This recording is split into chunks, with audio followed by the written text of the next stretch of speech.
안녕하세요. 올해로 딱 70이 된 남들이 보면 뒷방 늙은이라 부를지 모르는 평범한 노인입니다.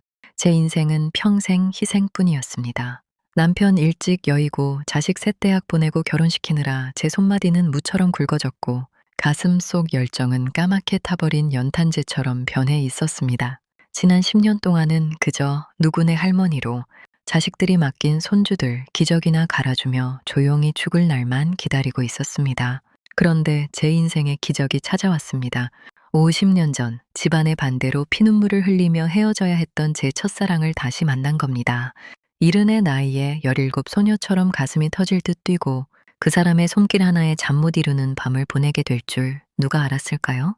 주위에서는 노망이 났다고 손가락질하고 자식들은 재산 뺏길까봐 저를 정신병자 취급했지만 제가 어떻게 그 추악한 인간들을 물리치고 진짜 사랑을 쟁취했는지 그 뜨거운 기록을 시작합니다.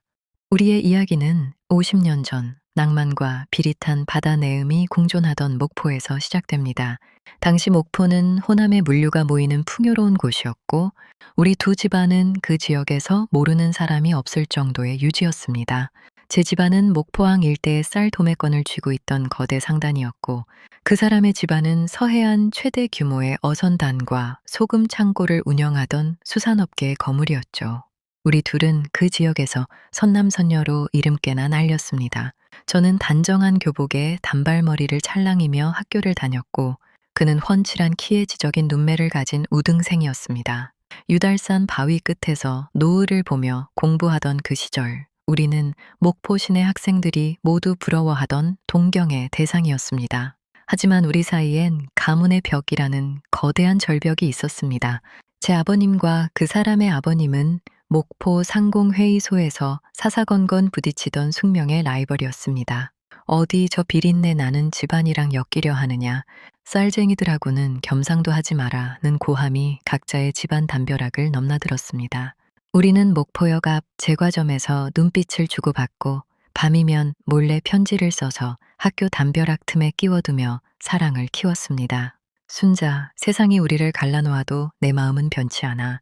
그가 정갈하게 쓴 필체로 전해온 약속은 제 10대 시절의 유일한 구원이었습니다. 하지만 가문의 사업권 전쟁이 극에 달하던 날 우리는 서로의 손을 놓아야 했습니다. 저는 서울의 생판 모르는 집안으로 정략 결혼을 하듯 떠밀려 갔고 그는 절망하며 군으로 입대했다는 소식을 끝으로 우리의 인연은 끊겼습니다. 제 인생의 시계는 목포를 떠나던 그 20대에서 멈춘 줄 알았습니다. 서울에서 시장 바닥을 전전하며 생선 상자를 나르고 밤에는 남의 집 빨래를 하며 자식들을 키워냈을 때 제 자존감은 이미 낡은 걸레처럼 너덜너덜해져 있었죠. 자식들은 이제 살만해지니 저를 당연히 희생해야 하는 존재로만 대했습니다. 엄마, 이번 주말에 애들 좀 봐줘. 우리 여행 가야 해.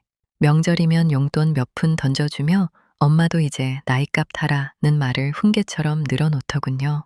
그러던 어느 날 우연히 참석한 초등학교 동창회에서 그 사람을 마주했습니다. 백발이 성성하고 눈가의 주름은 깊어졌지만 저를 바라보는 그 깊고 아련한 눈빛만은 50년 전 목포 유달산에서 나를 보던 그 소년 그대로였습니다. 그 사람 역시 5년 전 아내를 먼저 보내고 외롭게 지내고 있었습니다. 당신 50년 동안 한 번도 당신을 잊어본 적이 없어. 목포 바다를 볼 때마다 당신 단발머리가 떠올라 가슴이 시렸어.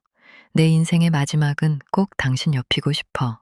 그 투박하지만 진심 어린 고백에 제 가슴 속 죽어있던 불꽃이 화르르 타올랐습니다. 우리는 그날 이후 매일 만났습니다. 젊은 연인들처럼 손잡고 덕수궁 돌담길을 걷고 유행하는 카페에 가서 줄을 서기도 했습니다. 이른의 나이에 마주 잡은 손이 어찌나 뜨거운지 주름진 살결이 맞닿을 때마다 온몸에 전율이 일었습니다.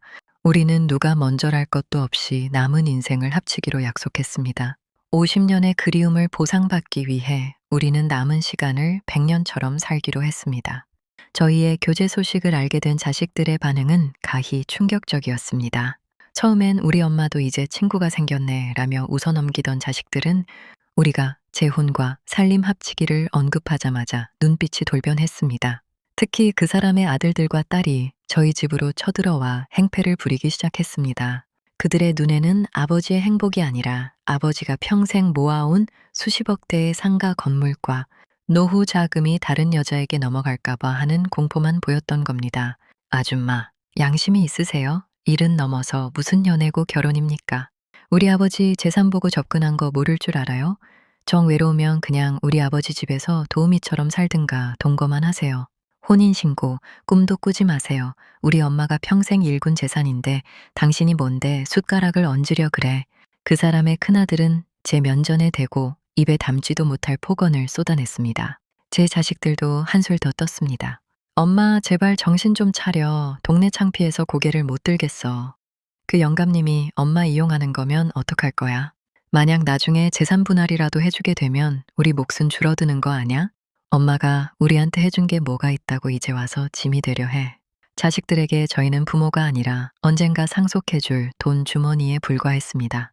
그들은 아예 아버지를 치매로 몰아 요양원에 강제로 입원시키겠다며 협박까지 서슴지 않았습니다. 갈등은 지난달 양가 가족들이 모두 모인 식사 자리에서 폭발했습니다. 저희는 나름대로 정중하게 결혼 의사를 밝히고 축복을 받고 싶었습니다. 하지만 그 사람의 딸이 갑자기 식탁 위에 물컵을 집어 던지며 자리에서 일어났습니다. 이 늙은 여우 같은 년, 네가 우리 엄마 자리를 차지하려고 해? 우리 아빠 꼬드겨서 건물 명의라도 바꾸라고 했지? 죽어도 혼인신고는 못 해줘. 차라리 아빠를 금치산자 신청해서 경제권 다 뺏어버릴 거야. 그러더니 제 앞으로 성큼성큼 다가와 제 뺨을 후려쳤습니다. 찰싹 하는 소리와 함께 제 고개가 꺾였습니다. 순간 정적이 흐르고 제 뺨은 화끈거리는 고통보다 70평생 자식들 위해 살아온 세월이 부정당했다는 비참함에 피눈물이 쏟아졌습니다. 그 사람은 사색이 되어 딸의 뺨을 때리려 했지만 본인의 아들들에게 팔을 붙잡혀 제압당했습니다. 아버지 제발 정신 차리세요. 이 여자가 아버지 치매 기운 있는 거 이용해서 재산 가로채려는 거라고요. 이런 년은 매가약이에요. 제 자식들은 그 광경을 보고도 저를 챙기기는커녕 엄마가 일을 크게 만드니까 이런 꼴을 당하는 거 아냐 라며 오히려 저를 타박했습니다. 그들은 저를 꽃뱀으로 사랑하는 사람을 노망난 노인으로 몰았으며 우리를 갈라놓으려 혈안이 되어 있었습니다. 그날 밤 저희 두 노인은 어두운 공원 벤치에 앉아 서로의 상처를 어루만지며 피눈물을 흘렸습니다. 50년 전 목포에서처럼 또다시 이별할 수는 없었습니다. 우리는 결심했습니다. 이 지옥 같은 자식놈들에게 본때를 보여주기로요. 저희는 일주일 동안 아무 말 없이 자식들의 감시를 견뎠습니다. 그래, 너희 말대로 동거만 하마. 재산도 다 너희 줄게 라며 가짜 항복 선언을 했죠. 안심한 자식들이 감시를 늦춘 사이 저희는 새벽같이 만나 택시를 타고 구청으로 향했습니다. 떨리는 손으로 작성한 혼인신고서. 그 종이 한 장에 저희의 50년 그리움과 남은 10년의 존엄을 담았습니다. 접수 창구 직원이 축하드립니다. 어머니 아버님이라고 말해줄 때 저희는 서로의 주름진 손을 꼭 맞잡았습니다. 신고가 수리되었다는 문자를 받은 순간 저희는 구청 앞 벤치에 앉아 어린아이처럼 엉엉 울었습니다. 이제 우리는 법적으로 완벽한 부부가 되었고 그 어떤 자식도 저를 이 집에서 쫓아내거나 저를 아줌마라 부르며 무시할 권리가 없게 된 것입니다. 거사를 마친 다음 날 저희는 다시 양가 자식들을 저희 집으로 불러 모았습니다. 자식들은 이제야 말이 좀 통하네라며 본인들이 미리 준비해온 재산 상속 포기 각서를 내밀더군요. 저는 아주 우아하게 가방에서 서류 뭉치 하나를 꺼내 식탁 위에 던졌습니다. 각서는 너희나 써라. 여기 봐라. 나 어제 이 사람이랑 혼인신고 마쳤다. 이제 나는 이 사람의 정당한 법적 배우자고 이 사람이 가진 모든 재산의 1순위 상속인이다. 너희가 그렇게 탐내던 상가 건물, 이제 내 허락 없이는 단돈 1원도 못 가져가. 서류를 확인한 자식들의 얼굴은 흑빛을 넘어 보랏빛으로 변했습니다. 그 사람의 딸은 이 미친 노인네들이 결국 일을 저질렀어 라며 다시 저에게 달려들려 했지만 이번엔 미리 대기시켜둔 보안업체 직원들이 그녀를 제압했습니다. 그 사람이 단호한 목소리로 쐐기를 박았습니다. 너희는 내 자식이 아니라 내 돈을 노리는 강도들이었어. 내 아내의 뺨을 때린 내년부터 내 동생을 욕하던 너희들까지. 내가 그동안 기록해둔 폭언과 폭행 증거들 그리고 CCTV 영상들로 불효소송 진행할 거다. 그리고 이미 증여했던 아파트랑 자동차들 오늘부로 전부 환수 소송 들어간다. 너희가 그동안 나한테 한 짓은 부양 의무 위반이자 폐륜이야. 법적으로 충분히 돌려받을 수 있다는 거 변호사랑 확인 끝냈다. 서류를 든 제 손은 떨리지 않았습니다. 자식들의 비명과 통곡이 거실 가득 울려 퍼졌지만 저는 더 이상 흔들리지 않았습니다. 그들이 평소에 부모를 돈으로만 대했으니 저 역시 그들을 법과 돈으로 대우해 준 것뿐입니다. 자식들은 무릎을 꿇고 빌며 매달렸지만 저희는 단호했습니다. 인연을 끊는 절연 선언서에 지장을 찍게 하고 그들을 집 밖으로 내던졌습니다. 그들이 평소에 베풀지 않았던 인덕이 그대로 돌아간 셈입니다. 상가 건물에서 나오는 월세는 이제 오로지 저희 두 사람의 노후 자금과 사회 기부를 위해서만 쓰일 것입니다. 지금 저희는 제주도에서 한 달 살기를 하며 매일 아침 바다를 보며 눈을 뜹니다. 주름진 손을 맞잡고 걷는 이 길이 50년 전 우리가 걷던 목포 유달산 길보다 훨씬 더 아름답고 따뜻합니다. 돋보기를 번갈아 써가며 서로의 얼굴을 쳐다보고 웃을 때마다 저는 이제야 비로소 나로 살고 있다는 기쁨을 느낍니다. 여러분, 사랑하기에 늦은 나이란 절대 없습니다. 그리고 당신의 행복을 돈으로 환산하려는 자식들에게 절대로 휘둘리지 마세요. 부모의 희생을 당연하게 여기는 자식들은 가족이 아니라 적입니다. 이른의 나이에 제가 찾은 이 뜨거운 평화, 여러분도 꼭 용기 내어 쟁취하시길 바랍니다. 인생의 황혼은 지는 해가 아니라 가장 붉고 찬란하게 타오르는 태양입니다.